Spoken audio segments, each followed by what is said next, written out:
Vamos anunciar que o seu amor é para sempre. Aleluia. Dai graças a Deus, ao Senhor e Rei. O seu amor é para sempre. Quando eu penso na palavra mãe, ou provavelmente alguns de nós, ou todos, mas entre muitas coisas que possam vir à minha mente, eu penso em amor, não é? Em ternura, em carinho, em colo. Mas também eu penso em força, em coragem, em determinação. De facto, aquela ideia que algumas pessoas têm que a mãe ou a mulher é o vaso mais frágil. De facto, eu acho que não. Eu acho que mal de nós, mal do nosso mundo, se os homens tivessem que... E confesso-vos nesta introdução que ser mulher no nosso mundo, e principalmente olhando há 50, 60, 70, 100 anos atrás, é preciso de facto coragem, é preciso de facto força, é preciso de facto determinação, que é um mundo dominado pelos homens, é um mundo machista. Infelizmente, eu fui criado com uma mentalidade machista, não quer dizer, e provavelmente muitos de nós, ou todos nós, acho que quiséssemos ser sinceros, temos que lutar contra isso, mas de facto é uma mentalidade machista. A igualdade em muitos lugares ou em muitas esferas é uma miragem ainda depois de toda esta evolução. Agora imagina há uns anos atrás. Quando eu penso em mãe, há uma palavra que está no meu coração também, que é gratidão. Eu dou graças a Deus pela minha mãe, que está aqui no nosso meio. E todas essas palavras adjetivos, é alguma coisa que eu vi nela. Eu praticamente fui criado por ela. Muito poucos anos eu tive relacionamento com o meu pai. Foi ela que me criou. E todos esses adjetivos eu vi nela com, penso eu, 37, né? Mais ou menos. Ficou viúva. Eu tinha 11 anos, um adolescente. E eu vi essa mãe que ia enfrentar a dor, mas amando a Deus, confiando em Deus, arregaçando as mangas e com essa atitude de enfrentar o mundo. Essa atitude de não desistir, de determinação, de não baixar os braços, de ser resiliente, perseverante ou perseverar. Eu aprendi, eu vi, eu convivi com isso na minha mãe. Foi a minha mãe com ela que aprendi a amar a Deus. Foi com ela que aprendi a amar a Deus, a confiar em Deus. Mas amar não só a Deus, foi com ela que aprendi a amar a casa de Deus, a igreja. Eu nunca houve assim essa separação. Deus é uma coisa, a casa de Deus é outra. Tipo, a cabeça é uma coisa, o corpo é outra. Não. Eu aprendi a amar tanto a Deus como a casa de Deus, como as pessoas de Deus. Foi com ela que aprendi a honrar os pastores. Foi com ela que aprendi a honrar os mais velhos. A calar. Não como hoje, né? A gente parece que a última palavra nunca é nossa, é dos putos. Desculpa a expressão. Por quê? Eu não fiz. Não, eu aprendi a calar. Foi com ela que eu aprendi a servir a Deus. A colocar Deus em primeiro lugar. Não, eu não era pastor. Com ela que aprendi a colocar Deus, a casa de Deus, as coisas de Deus em primeiro lugar. E com tudo isto em mente, todos esses adjetivos e toda essa minha própria experiência, eu quero falar de duas mulheres da Bíblia. E a primeira está aqui em 1 de Samuel, que é uma mulher chamada Ana, a mãe de Samuel, a mãe do que veio a ser o profeta Samuel. E 1 Samuel capítulo 1, versículo 26 a 28, na versão O Livro, diz assim: Senhor, disse Ana, e ele estava a falar com o sacerdote Eli, eu sou aquela mulher que aqui esteve certa vez orando ao Senhor. Pedi-lhe que me desse um filho e a minha petição foi ouvida. Venho agora oferecê-lo ao Senhor por toda a sua vida. Assim, deixou-o no tabernáculo ao serviço do Senhor. E ali eles adoraram ao Senhor. Está a falar de Ana e do seu marido Elcana. Ana é uma mulher que não desiste do sonho de ser mãe. Eu gostaria de trazer 5 pensamentos acerca desta primeira mulher, primeira mãe, para nós refletirmos. Primeiro pensamento, e quando nós lemos a história completa, que está em 1 Samuel capítulo 1, nós percebemos que Ana é estéril. Ela não podia ter filhos. Percebemos também que ela é casada com um homem chamado Elcana, mas também ele tem uma concubina chamada Penina. Nunca funcionou esses casamentos assim. E apesar de Ana ter o amor do seu marido, apesar de Ana ter o coração do seu marido, apesar de Ana ter a provisão do seu marido, apesar de tudo isso, Ana não podia ter filhos. E por isso, o meu segundo pensamento é, ela era discriminada. Não é? Por quê? Porque, por exemplo, para os israelitas, toda a mulher estéril, ela é uma mulher amaldiçoada. Não é uma mulher abençoada. Uma mulher que é estéril é uma mulher que foi amaldiçoada. Ela era discriminada. Era discriminada também pela sua rival, a Penina. Ela tinha filhos. Então, ela colocava pirraça, gozava com a Ana. E a Ana vivia com essa angústia, com essa discriminação. Uma vez por ano, eles subiam ao templo para ir apresentar os sacrifícios ao Senhor, louvar o Senhor, etc. E ela e o marido lá foram. E num desses anos, ela estava tão angustiada, tão deprimida, ela se derramou na presença de Deus em oração. E diz que ela de tal maneira o fez que o sacerdote ali olhou para ela e disse que ela estava embriagada. Ó mulher, quando é que tu largas esse teu vinho? Eu não sei qual era que foi a postura dela, mas aquele homem a confundiu como alguém que estava embriagado. E ela disse, não senhor, há angústia no meu coração. Há aperto na minha alma. E é por causa de toda esta situação. E quando ele vai ao templo, o meu terceiro pensamento é este, é que Ana ora pelo seu filho, que ainda não tem. E é muito interessante isso, porque quantas mães, mesmo tendo filhos, não oram por eles. Mas Ana, antes de ter o filho, ela já orava por ele. Antes de o conceber, né, fisicamente, ela já o estava a conceber no seu coração. Antes de chorar no parto, ela já chorou e chorava diante de Deus, aos pés de Deus.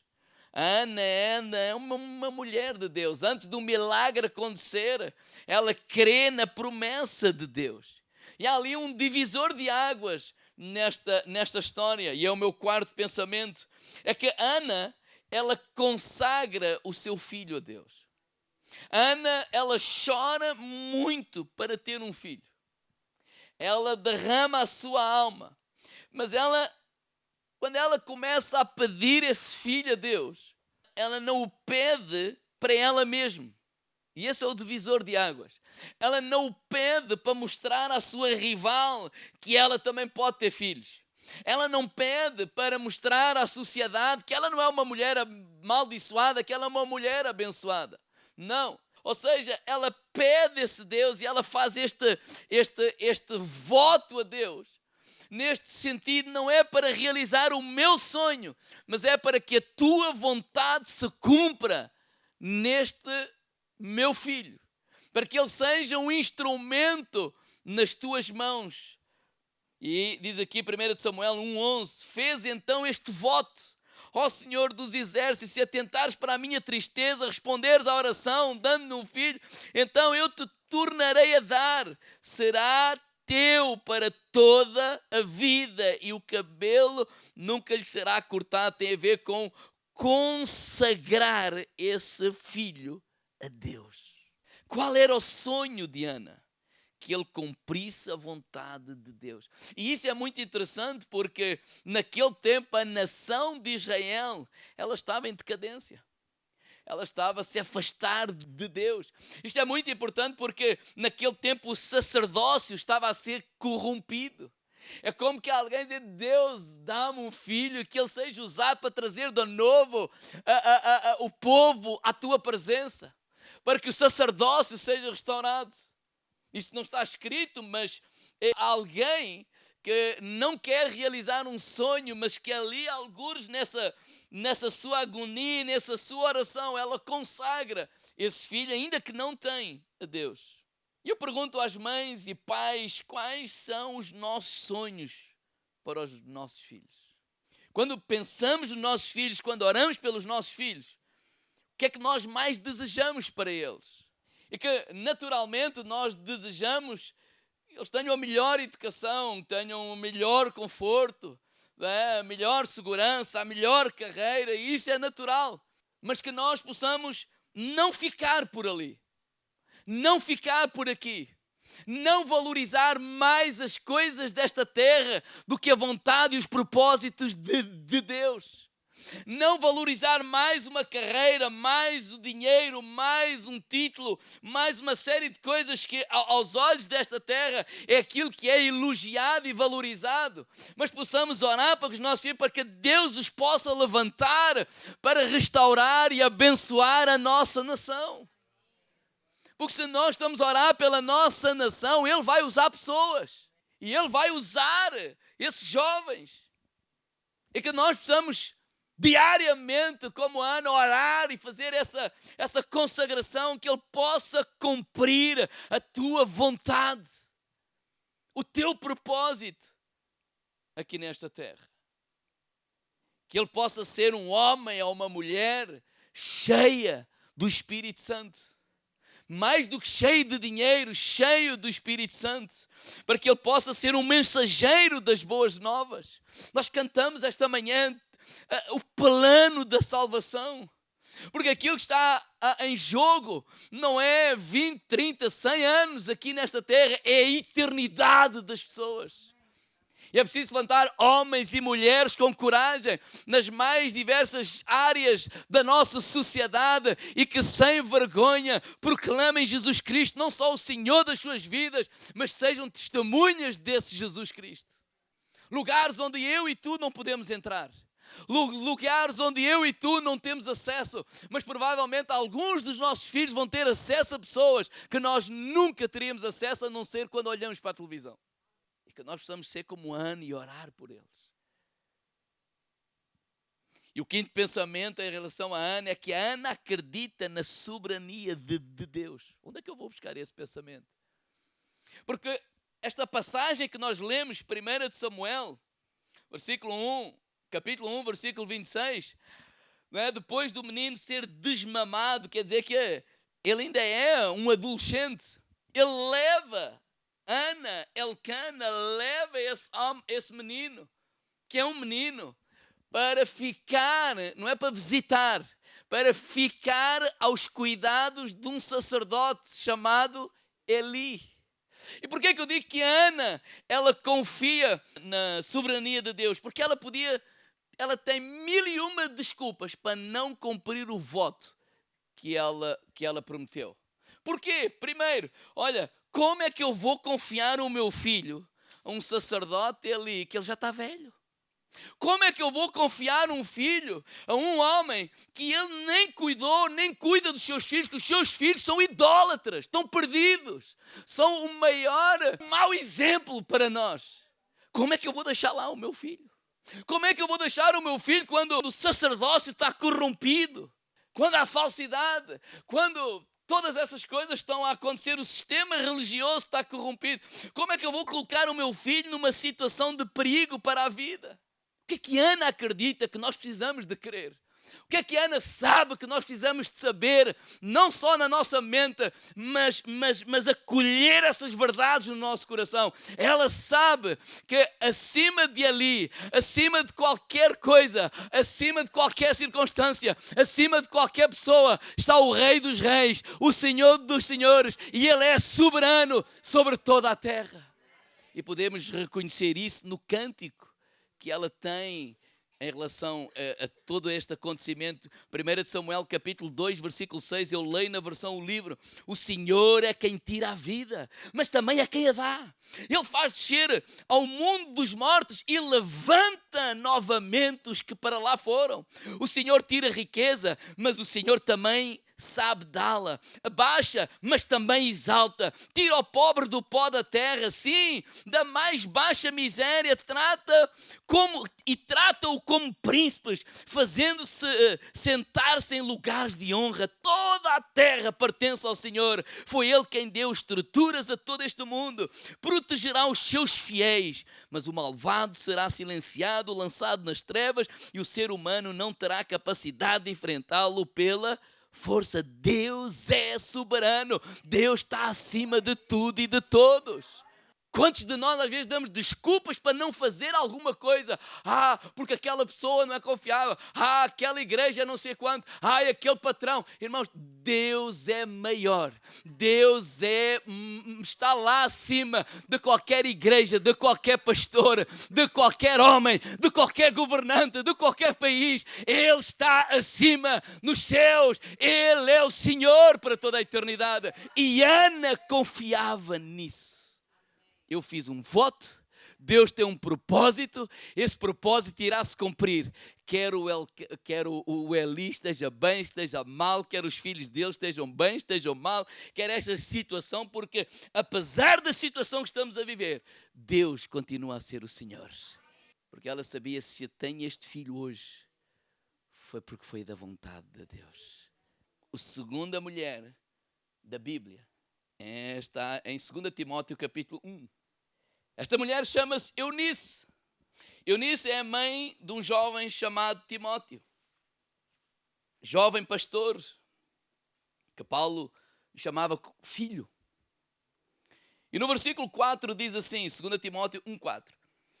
Desejando, está Paulo a falar com Timóteo, desejando muito ver-te, lembrando-me das tuas lágrimas, para me encher de gozo, trazendo à memória a fé não fingida que há em ti, a qual habitou primeiramente na tua avó Loide e em tua mãe Eunice, e eu estou certo que também habita em ti. Paulo, ele faz aqui uma constatação, que a mesma fé que ele vê em Timóteo, Paulo diz assim, olha, essa mesma fé eu vi em primeiro lugar na tua avó Loide, e eu vi também na tua mãe Eunice, e eu estou certo que habita em ti. Ou seja, não há um abismo entre aquilo que se prega e aquilo que se vive. Não há um abismo entre aquilo que se ensina e aquilo que pratica. 3 pensamentos em relação a esta mulher. Primeiro, Eunice compreende que o ser vem antes do ensinar.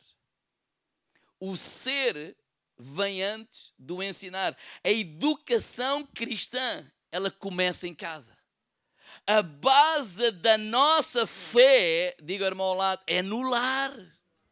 A igreja pode ajudar, mas a educação cristã, ela começa em casa. E o que nós vemos aqui é que antes de ensinar os nossos filhos com as nossas palavras, eles precisam de ver o Evangelho na nossa vida. Eles precisam, antes de ouvirem sequer falar de Jesus, do Evangelho de Jesus, dos princípios da palavra de Deus. O que Paulo está a dizer é assim: olha, a tua avó e a tua mãe foram um Evangelho prático na tua vida. Por isso, aquilo que hoje eu vejo em ti, eu já via na tua avó e na tua mãe.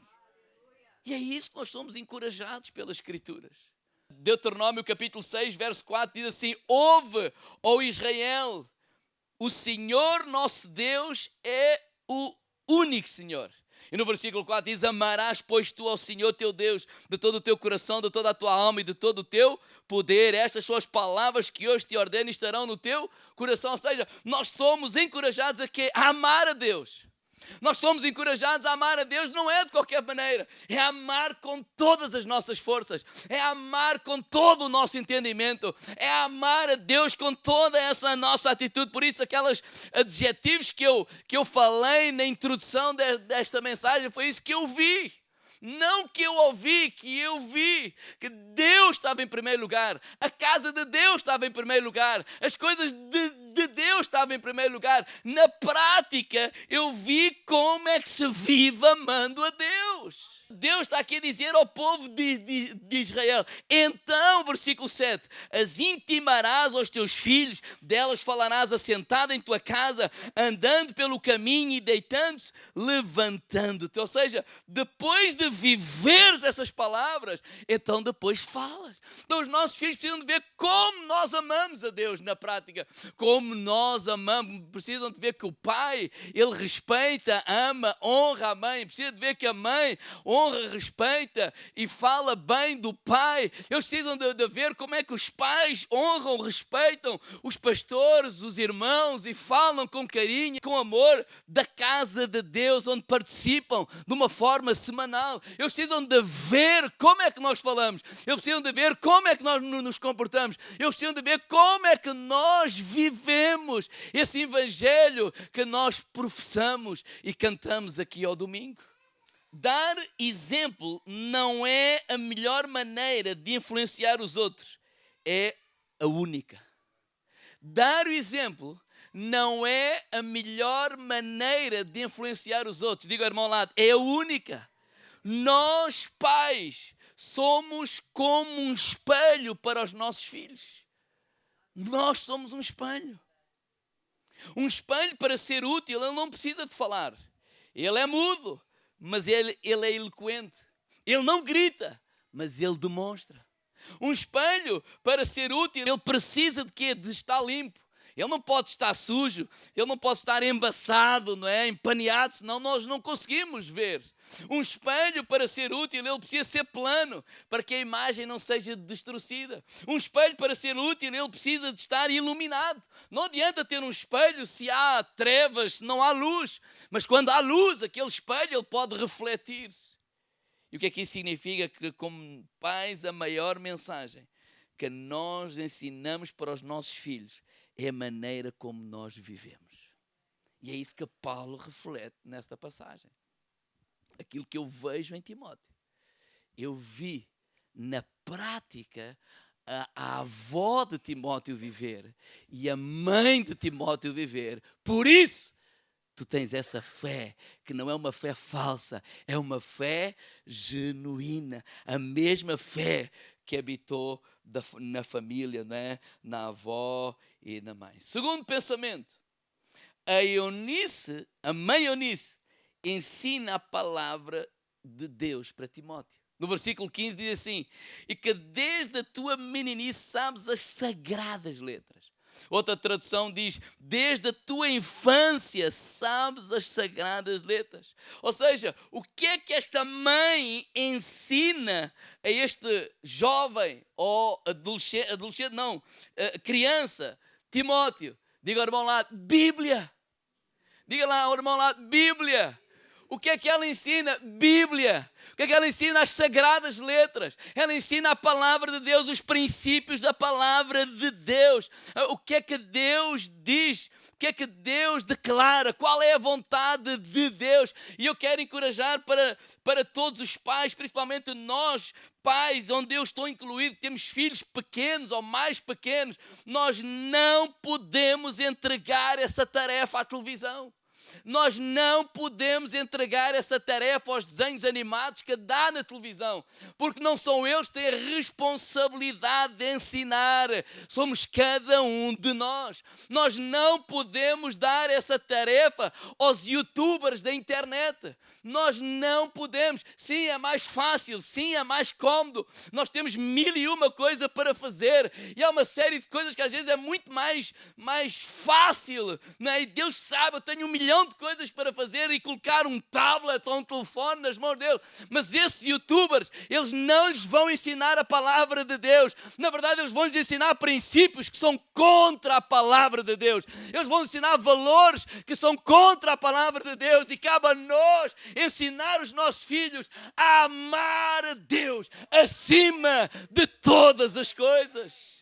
Nós não podemos entregar essa tarefa às redes sociais, entregando o telefone com a internet e deixando eles falar com seja quem for, que nós nem sabemos quem está lá do outro lado. As pessoas que estão lá do outro lado, nem toda a gente é sincera.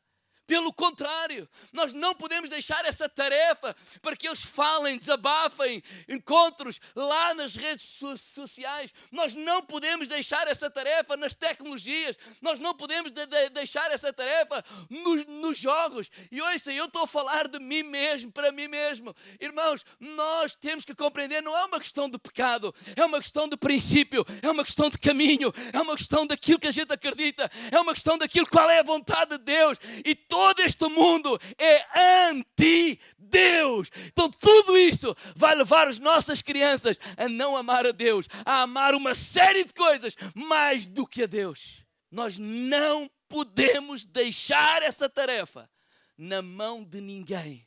Nós somos responsáveis. E esse é o nosso primeiro ministério. Essa é a nossa primeira responsabilidade. Não é ganhar dinheiro para lhes dar pão. Também temos que o fazer. Mas a nossa primeira responsabilidade é ensinar-lhes a palavra de Deus. Nós somos responsáveis. Ensina o menino o caminho aonde ele deve andar. O que é que eu nisso ensinava?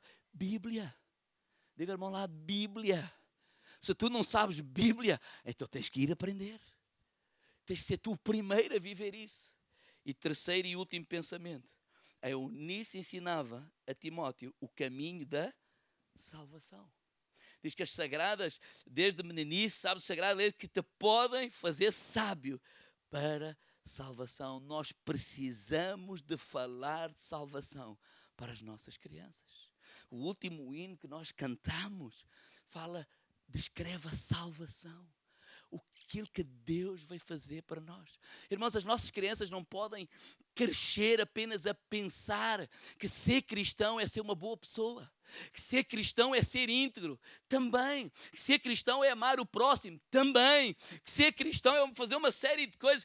Mas há muita gente aí fora que não é cristão, não foi salvo e são boas pessoas, são íntegras, são honestas, são pessoas bem formadas, etc, etc, etc. Mas se eles não compreenderem a salvação, o que Cristo veio fazer à terra por nós, se nós não compreendemos que nós somos pecadores sem Deus, se nós não compreendemos que Jesus desceu lá do céu, se fez homem para vir a esta terra e pagar pelo nosso pecado. O salário do pecado é a morte, mas o dom gratuito de Deus é a vida eterna. As nossas crianças precisam de saber isso. As nossas crianças precisam de saber isso. Nós precisamos de orar por elas e lhes explicar para que alguns na sua caminhada elas entendam que ir à casa de Deus não é tocar ou cantar, que ir à casa de Deus não é só ter princípios. Não, há algo que nós acreditamos, que nós somos pecadores e sem Cristo nós estamos condenados ao inferno. E essa tarefa é tua. Essa responsabilidade é tua. Essa responsabilidade é tua. Oh, irmãos, lamentavelmente, Eu não entendo como é que há pais, e não me levem mal, mas é isso que eu tenho que dizer, ou como é que há pais que lamentavelmente, quando querem castigar os seus filhos, quando fazem alguma coisa errada, não vais à igreja, não vais à super igreja. Isso é lamentável. Porque não, eu disse não, a palavra de Deus, ela é poderosa para nos inspirar, é ela que nos salva. Não, o castigo não é não vir à igreja, o castigo não é vir à super igreja, porque a palavra de Deus é salvação para nós. Lamentavelmente, deixamos ir a 1001 coisas, porque eu não vou obrigar, eu não vou... Não, nós somos responsáveis. Deus tem dado os meus filhos mais pequenos, eu sou responsável. Nós somos responsáveis. E é perante Deus que eu vou ter que responder. Ela ensinava o caminho da salvação. Temos de ser mais light. Qual light? Qual light? Quando eles lá morreram, não. Quando foram libertos do Egito, quando Deus mandou matar um cordeiro, espiar o sangue lá nas ombreiras e mandou a família toda, está lá dentro aqui, a comer o cordeiro. E essa explicação foi dada. Isso apontava para quê? Para o cordeiro pascual, que é Jesus Cristo, que morreu naquela cruz por cada um de nós. Não há amor maior do que esse. Nós não somos boas pessoas. Nós sem Deus somos iguaizinhos aos outros. Mas é a graça de Deus, a misericórdia de Deus, aquilo que Cristo fez por nós na cruz do Calvário. Por que é que ela diz isso? Versículo 16. Toda a Escritura, ela é divinamente inspirada, proveitosa para ensinar, para regredir, para corrigir, para instruir em justiça, para que todo homem de Deus seja perfeito e perfeitamente instruído para toda a boa obra. Essa é a nossa primeira responsabilidade. Essa não é da igreja. A igreja ajuda, a igreja reforça, mas a fé cristã, ela precisa de ser vivida. Diga ao irmão lado, em casa. Em casa. Estava a ler uma estatística que diz que 50% dos jovens cristãos que entram nas universidades perdem a sua fé. Então precisamos dar uma boa base às nossas crianças. Irmãos, não me levem mal, mas a igreja não é para entreter. Nós não vivemos um tempo. A nossa igreja não está instalada num tempo. Eu estou a falar de mim, não estou a falar dos outros. CCBA, Figueira da Foz, não estamos instalados nem numa cidade pobre, nem num tempo em que os nossos jovens, nossos meninos não têm acesso a nada. Nós vivemos um tempo. Estamos instalados numa cidade em que os nossos filhos têm acesso a tudo. Graças a Deus. Eles vão para a piscina, eles vão para a praia, eles vão para o bodyboard, eles vão para o surf, eles vão para o futebol, Isso não tem mal nenhum. Então a igreja não precisa de fazer isso. Isso eles já têm. Eu tenho a noção que eu não vivo num bairro pobre. Eu não vivo com pessoas, no meio de pessoas em que os filhos, se quiserem uma refeição, a igreja tem que lhes dar. Os filhos, se quiserem fazer uma atividade, a igreja tem que promover. Senão eu faria. Mas eu tenho a noção que eu não vivo aí. Não é esse tempo que eu estou a viver aqui. Eu vivo num lugar que às vezes muitos dos nossos filhos têm uma agenda maior do que a minha. Hoje não pode por isto, amanhã não pode por aquilo, depois tem a festa deste, depois tem o bodyboard, depois tem isto, depois tem aquilo. Eu não sou contra. Então o pouco tempo que temos, servimos à igreja é para estudar a Bíblia. É para colocar a palavra de Deus lá dentro, porque eles vivem o mundo inteiro, 24 horas por dia. Tudo à nossa volta está formado e formatado para nos desviar de Deus. Eu não estou a dizer que é pecado, isto é pecado, não é nada disso. Mas temos de ter a noção que tudo à nossa volta está montado e formatado para nos desviar de Deus. Sim ou não? Claro que sim. É fácil? Claro que temos que pedir sabedoria a Deus. Claro que temos que pedir graça a Deus. Deus, Senhor, ajuda-nos.